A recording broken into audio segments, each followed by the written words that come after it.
강요. 예, 그래서 예. 500만 불의 문제는 이제 박상용 검사하고는 이제 탄핵 소추의 문제는 네. 허위 진술을 강요한 문제에서는 네. 그 이제 직접 관련은 없습니다. 왜냐하면 이화영 부지사가 이재명 도지사에게 방북 비용을 뒤집어 씌우는 허위 진술을 하는 와중에도 네.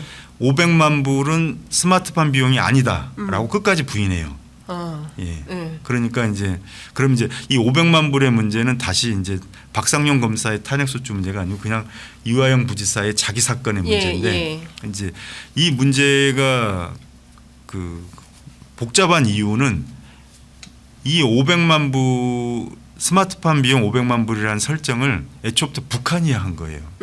북한이. 네. 북한은 그 쌍방울과 계약을 체결하면서 예. 아마도 계약이 진행되지 않을 거라는 걸 알고 있었던 것으로 보입니다. 단적으로 얘기하면 2019년 5월 12일 합의서의 그 계약 대상이 어마어마합니다. 한 나라의 자원을 기본적인 리소스를 다 한 기업에게 다 주는 겁니다. 그 희토류를 비롯한 많은 광물에 대한 채굴권 그리고 뭐 태양광 등등의 발전 사업, 그다음에 그 농축 협력 산업, 네. 그 뭐 농산물, 수산물을 네.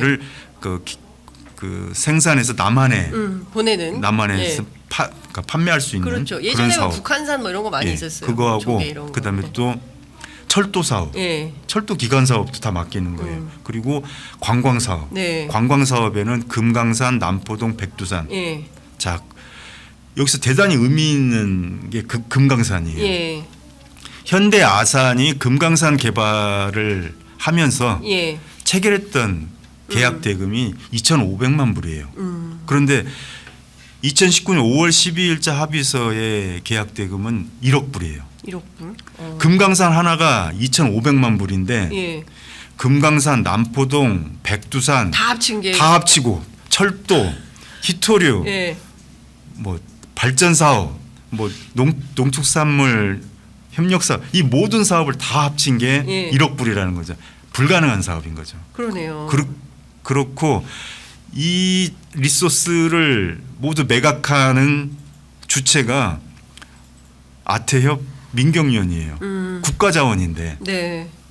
그게 매각할 수 있는 불가능- 주체가 아닌 거죠. 아닌 것 같은데. 예. 사기친 거예요. 예. 사기친 거고 아마도 뭐 김성태는 그걸 알았을지도 몰라요. 예. 예. 김성태에게 중요한 건 이 사건이 정말로 굉장히 복잡하구나. 예. 이 사업을 진행하고 싶었던 게 아니고 이러이러한 사업권을 획득했다라는 데이터가 공개되는 것만으로 충분한 거죠. 그러면 자신의 계열사의 주가는 올라가니. 폭등하니까 예. 그걸로 충분한 거죠. 그렇죠. 나노스가 사실은 주가가 폭등해서 예. 상당한 이익을 이미 누렸다라는 그 언론 보도도 나와 있는데요. 그러면 저희 프로그램에서도 일단 진술 강요로 조금 예, 좁혀서 그렇죠. 예. 말씀을 좀 시간이 벌써 27분이어가지고 예, 맞습니다. 30분밖에 안 남아서요. 좀 좁혀서 여쭤보자면 이화영 전 부지사가 그날 이제 청문회에 출석해서 시종일관 주장한 내용이 사실은 뭐 김성태가 이제 뭐라 주빈이라는 표현이 적확한지는 모르겠습니다만 주요 피의자고 그리고 그 사람이 뭐 연어를 먹고 싶다고 하면 연어를 짜장면이 먹고 싶다고 하면 짜장면을 그리고 뭐 갈비탕이 먹고 싶다고 하면 갈비탕을 제공하면서 실제로 진술 세미나라는 형식의 말맞추기가 계속 있었다. 이런 얘기를 하고 있는데 관련해서 뭐 국민의힘 의원들은 뭐 말도 안 된다 이렇게 막 소란 행위가 있었습니다. 근데 이 자체에 대해서 그 시종일관 이제 꾸준히 진술을 하고 있는 건데 변호인 입장에서 보실 때 이건 사실로 예. 봐야 된다 이렇게 생각하시는 거죠? 예, 그렇죠. 보통의 변호사들이라면 뭐 어느 정도 경험했던 것일 수도 있습니다.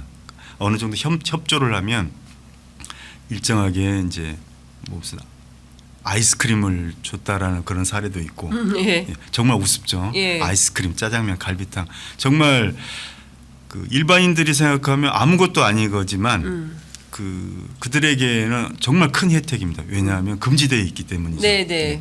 그래서 이런 그 부당한 특혜 그리고 그 부당한 특혜를 이유로 한 그런 진술 세미나 이런 것이 사실 공공연하게 벌어지고 있는 것은 그 자명하고 저는 오늘 이제 이 자리에서 어떤 말씀을 드리고 싶냐면 도대체 이걸 어떻게 금지시킬 수 있는가예요. 네.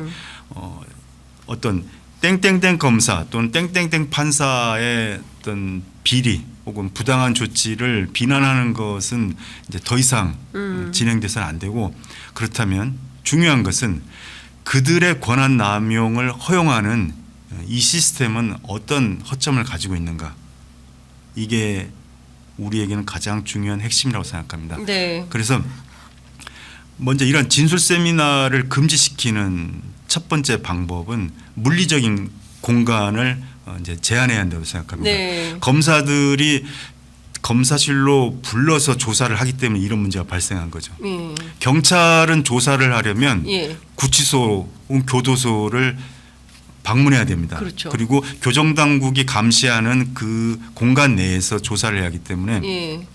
공동 피의자들을 한 공간에 모아놓고 서로 협의를 하거나 이런 진술 세미나를 한다는 것은 불가능합니다. 네네. 이런 공간적인 그 제한 조치를 명시해야 된다고 생각합니다. 그러니까 이것은 법으로 규정해야 됩니까? 그렇죠. 그래야 아니면은 무슨 그러니까 그 내규 같은 걸로 할 수. 내규는 뭐 안 지키면 그만이니까 예, 그러니까 법으로 해야죠. 법으로 규정해야 된다. 그래서 예. 위반하면 예, 벌칙 처벌받도록. 예. 처벌 조항을 두어야 되고요. 예. 그리고 두 번째로는 통상적으로 그 조서를 꾸민다라는 표현을 씁니다. 네. 아주 적절한 그 용어죠. 왜 그러냐면 조서를 작성하는 자가 자신의 의도를 개입해서 조서를 작성하기 때문입니다. 네. 피의자들이나 또는 참고인들이 10시간, 12시간 동안 조사를 받다 보면 지칩니다. 지쳐서 대충 비슷한 문장이 적히면 네 그렇습니다라고 넘어가죠. 그런데 그 문장은 나중에 판사한테 읽힐 때는 다른 뉘앙스로 읽힐 수도 있는 거거든요. 따라서 조서를 작성하는 자가 자신의 의도대로 네. 자신의 의사를 개입해서 문장을 만들지 못하게 해야 됩니다. 이걸 가능하게 하려면 모든 조사를 할 때 녹화를 하고 네. 그 녹화한 그 워딩을 텍스트로 녹취서로 만드는 것이 필요합니다. 지금 영상 녹화는 지금도 하고 있지 않습니까? 하고 있습니다. 그런데 대부분 귀찮아서 네. 안 하는 것으로 동의하는 것으로 영상 녹화 하지 맙시다 이렇게 예, 하고 넘어간다는 대부분, 거예요. 변호인들도 그렇다는 거죠. 변호인들도 예, 그렇고. 귀찮으니까. 예. 그런데 미국 같은 경우에는 예. 조서라는 게 없습니다. 조서가 없고 녹음을 하고 네. 그 녹취서가 법원에 전달됩니다. 네. 따라서 중간에 대화를 하면서 어떤 취지로 얘기했는지가 모두 생생하게 남아 있는 거죠.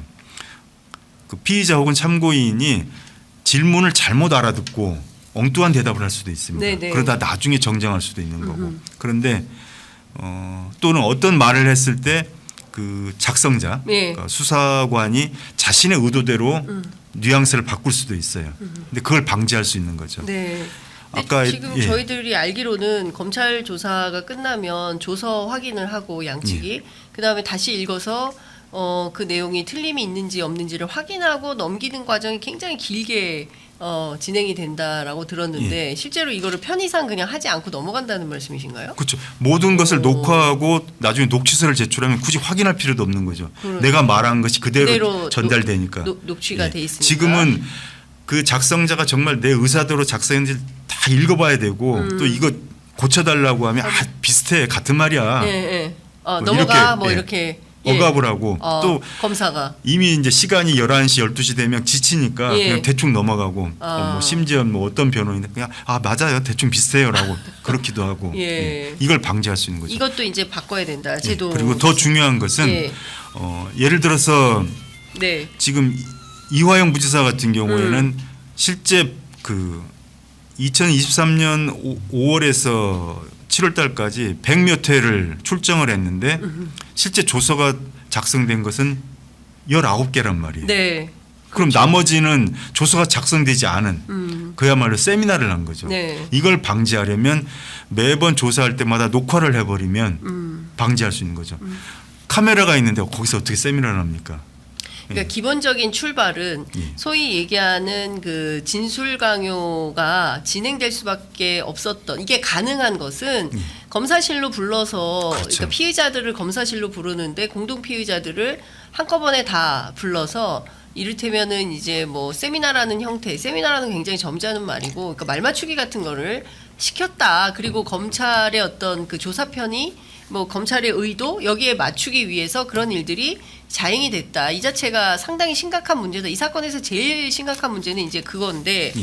검사가 피의자들을 그 검사실로 불러가지고 뭐 이런저런 얘기를 물어본 과정에서 근데 저희가 이제 사실 확인을 위해서 사실은 구치소에서 그 출정할 때 출정 기록이 어떻게 되느냐 특히 이제 주요 핵심 피고인인 이화영, 방용철, 쌍방울의 방용철 부회장, 그 다음에 쌍방울의 김성태 회장 이 세 사람을 계속 불러서 했다면 출정 기록만 보더라도 몇 시에 언제 나갔는지 그리고 언제 나갔다가 언제 들어왔는지 이게 확인이 되지 않냐. 그 출정 기록을 달라고 사실은 야당 국회의원 당선인 신분 시절부터 수원구치소에 가서 요구를 했는데 지금까지도 안 주고 있죠. 그래서 근데 그 일부를 지금 이제 받은 것으로 받았습니까 이제? 그리고 그 기록들에서 이제 그 이번 청문회 때도 이제 등장했듯이 뭐 6월 18일 예. 뭐 동일한 시간에 검찰청에 들어가고 동일한 시간에 나오고 이런 것들이 확인이 됐습니다. 네. 결국은 그 자체로 그날 함께 모였다라는 것이 예. 어느 정도 증명이 됐다고 봐야죠. 그러면은 사실 그동안 그렇게 안 내놓더니 이제 청문회를 하니까 어쨌든 출정 기록을 내놨는데 다 모든 거를 다 준 것은 아닌데 일부 기록에 따르면 예. 동일한 시간에 그 구치소를 나갔다가 동일한 시간에 들어왔는데 예. 이분들은 다 검찰청에 있었을 거 아닙니까? 예, 그렇죠. 검사실에서 조사를 예. 받았던 거고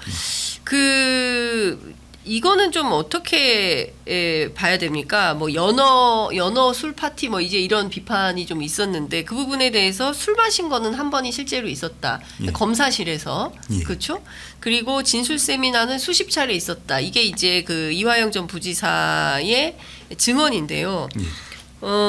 박상용 검사실 앞에 있는 창고 거기에서 했다는 건데 이거는 수원지검에서 끊임없이 이건 사실이 아니다라고 주장을 하고 있습니다. 예. 근데 이거 사실 확인을 위해서 어떤 조치가 필요할까요? 그러니까 이것은 이화영의 진술이고 검찰에서는 그런 적이 없다.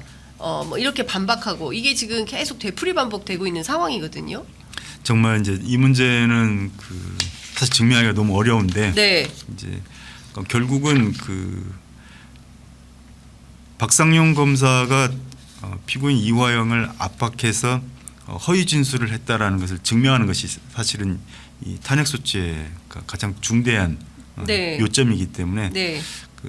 오히려 그 부분에 이제 집중을 해야 되지 않을까 싶습니다. 사실 이제 정말로 연어를 먹었느냐 뭐 이거 중요한 게. 뭐 정말 증명하기가 어려운데 네. 예. 증명하기는 굉장히 어렵다. 어렵죠. 예. 그런데 이런 정황이 있었다라는 걸 밝힐 필요는 있기 때문에 예.